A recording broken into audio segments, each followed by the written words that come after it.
जय शनिदेव, जय हिंद, जय महाराष्ट्र। नमस्कार दोस्तों, मैं वारे गुरुजी आपका श्री हरि कृपा चैनल में स्वागत करता हूँ। दोस्तों, जो आज का हमारा विषय है गुप्त धन की कहानी। एक औरत को मिला गुप्त धन, हुई छोटी सी गलती। इसके बारे में मैं आपको आज जानकारी देने वाला हूँ। ये कहानी मैं आपको बताने वाला हूँ। अगर आपने हमारे चैनल को सब्सक्राइब नहीं किया तो पहले चैनल को सब्सक्राइब जरूर करें। तो दोस्तों, मैं आपको कहानी बताने से पहले मैं आपको संदेश देना चाहूंगा कि भाई, जो आपका परिवार है, आपके बीवी बच्चे, आपके माता पिता, यही आपका असली गुप्त धन है। इनकी देखभाल करिए। किसी भी अंधश्रद्धा के पीछे मत भागिए। अपना पैसा, अपना टाइम, अपनी जान बर्बाद मत करिए। ठीक है, ये मेरा आपको सबसे पहले संदेश है। और हमारे चैनल का जो मकसद है कि अंधश्रद्धा जो समाज में उसको कम करना, लेकिन जो सत्य बात है हम आपके सामने रखने की कोशिश करते हैं। ठीक है, अभी पहले जमाने में ऐसी घटनाएं घटित होती थी। अब इस जमाने में होती हो या ना हो वो अलग सा विषय है, लेकिन पहले जमाने में ऐसी घटनाएं घटित होती थी। तो कहानी क्या है कि एक औरत को मिला गुप्त धन, हुई छोटी सी गलती। तो क्या गलती हुई, धन कैसे मिला, ध्यान से सुनिए। दोस्तों, एक गांव में एक औरत रहती थी। उसके घर में गड़ा हुआ धन था, बहुत पुराना था। तो क्या होता था, वो जो धन है उसको संकेत देता था, कभी रियल में, कभी सपनों के माध्यम के द्वारा। उसको दिखाई भी वो देता था, उसको तकलीफ भी वो देता था। एक दिन क्या हुआ कि जो हमारे गुरु के जो गुरु है, उनके पास वो औरत आई। उसने गुरुजी को उसकी व्यथा बताई कि गुरुजी, मेरे घर में ऐसी कोई शक्ति है कि मेरे को बार बार दिखाई देती है, मुझे आवाज देती है। आप एक बार घर पे आइए, देखिए और क्या है मुझे बताइए। तो गुरुजी उनके घर पे गए, देखा तो उनके घर में जो कुछ खजाना था, कोई गड़ा हुआ धन था।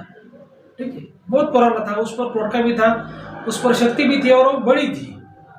लेकिन वो जो शक्ति थी वो उस औरत को धन देना चाहती थी, लेकिन वो उसी औरत को ही देना चाहती थी, दूसरे को किसी को भी देना नहीं चाहती थी।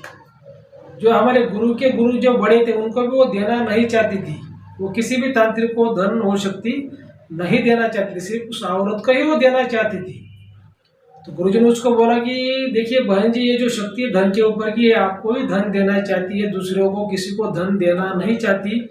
अगर आपने किसी दूसरे की सहायता ली तो ये धन चला जाएगा, नहीं तो इसकी मिट्टी बन जाएगी, नहीं तो ये शक्ति आपको प्रॉब्लम देगी। फिर उस औरत ने कहा कि गुरुजी, मैं तो एक गरीब महिला हूँ, मेरी 2-3 बेटियां हैं, उनकी मुझे शादी करने की है। कुछ आप मुझे अच्छा रास्ता मुझे दिखाए कि धन की मुझे प्राप्ति हो। गुरुजी ने कहा देखिए, रास्ता तो है, लेकिन क्या है कि इसमें उतना रिस्क भी, जान का भी इसमें खतरा है। तो उसने बोला, गुरुजी मेरी 3-3 बेटियां हैं, उनकी शादी करना बहुत जरूरी है। अगर देखिए तो सब पहले जमाने में दहेज भी देना जरूरी था। इसी वजह से अगर किसी बेटी की शादी करनी है तो उसमें खर्चा ज्यादा लगता था। अभी आज के जमाने में दहेज देने की जरूरत नहीं पड़ रही, क्योंकि लड़कियों की संख्या कम हो गई। तो उसने गुरुजी को कहा कि गुरुजी, अगर ये मैं 3-3 बेटियों की शादी नहीं कर पाऊंगी तो मैं ऐसे मतलब सुसाइड कर लूंगी, आत्महत्या कर लूंगी।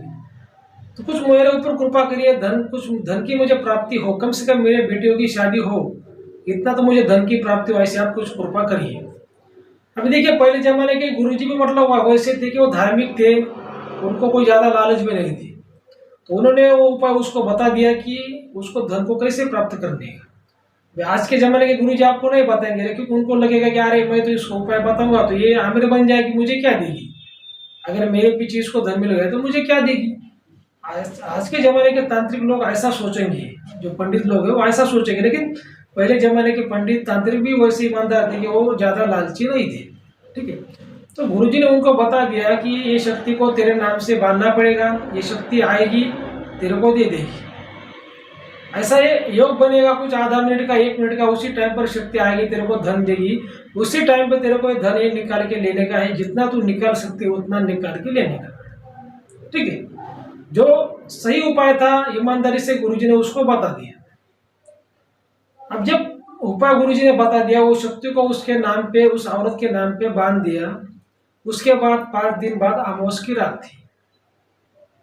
अमावस की रात को वो शक्ति रात के 12 से 1 बजे के बीच में ऊपर आ गया। वो जो धन था वो शक्ति लेकर उसको ऊपर धन को लेकर आ गई। वो औरत उसी कमरे में सोई थी, उसको शक्ति ने जगाया। और बोले कि ये जो धन का जो गड़ा है तुम ये लेके जाओ, अभी मैं इसकी रखवाली करती करती मैं थक गई, अभी मैं धन है तुम्हें ये जिम्मेदारी मैं तुम्हें सौंप देना चाहती हूँ और मैं जाना चाहती हूँ, मुझे मोक्ष की प्राप्ति मुझे चाहिए, वो शक्ति है उस औरत को कहा, और मैं यहाँ से जाना चाहती हूँ, ये धन तुम संभाल लो। लेकिन जो गड़ा था, धन का गड़ा था, वो बहुत भी बड़ा था। तो उसने जैसे उस औरत के हाथों में वो शक्ति ने धन का गड़ा ऐसा रख दिया दोस्तों, तो वजन के कारण वो जो गड़ा है वो नीचे जमीन पर आ गिरा। वो औरत उस गड़े को संभाल नहीं पाई क्योंकि उसका वजन ही उतना था। फिर वो औरत ने क्या सोचा कि अब ये तो गड़ा मैं उठा नहीं पा रही, ये गड़ा तो मैं उठा नहीं पा रही, लेकिन मैं क्या करती, कुछ थैली लाती हूँ या कुछ बोरी लाती हूँ, उसमें धन में भर के कहीं रख दूंगी। ठीक है, क्योंकि गुरुजी ने कहा था कि ये जो गड़ा है, जो धन है, वो आधा मिनट में गायब हो जाएगा। तुम्हें जितना निकालना है वो गड़े से तुम्हें बाहर वो धन निकालना है क्या, या वो जो गड़ा है वहां से तुमको हटा कर कहीं दूसरी जगह पर रखना है। वो गड़ा तो उठ नहीं रहा था, तो उसने क्या सोचा था, ऐसे तो धन मेरे हाथ में कितना आएगा, तो मैं कोई बोरी कोई थैली में लेती हूँ, उसमें धने रख दूंगी और ये फिर कहीं गड़ा गायब हो जाएगा। तो जो वो औरत थोड़ी सी उसने पलक झपकी, कोई बोरी लेने के लिए, वो थैली लेने के लिए, तो जो धन था, धन का जो घड़ा था, वो गायब हो गया। तो फिर और तो रोने लगी, उसको लगा मेरे हाथों में आया हुआ योग चला गया। दूसरे दिन वो गुरुजी के पास आई, गुरुजी ने उसकी सब वो व्यथा देखी सुनी। गुरुजी ने कहा कि मैंने तुम्हें बताया था कि आधा मिनट का योग है, आएगा और चला जाएगा, तुम क्या करो कि ज्यादा लालच में मत पड़ो। तो वो घड़ा वहां से हटाने की कोशिश करो या फिर वो धन वहां से हटाने की कोशिश करो। तो तुम्हारे पास अगर वो धन तुम्हें, वो घड़ा तुम्हें उठाया नहीं उठता था, इतना वजन था वो घड़े का, तो तुम क्या करती, तुम्हारे जितने हाथों में धन बैठता था उतना ही तुम निकाल लेती ना। तुम्हारे दिल में लालच बढ़ गई, तुम थैली लेने के लिए गई, वो कोई भाजी पाला है क्या, या कोई सब्जी है क्या कि वो मतलब थैली लेके आएगा, वो भर के लेके चले जाओगी।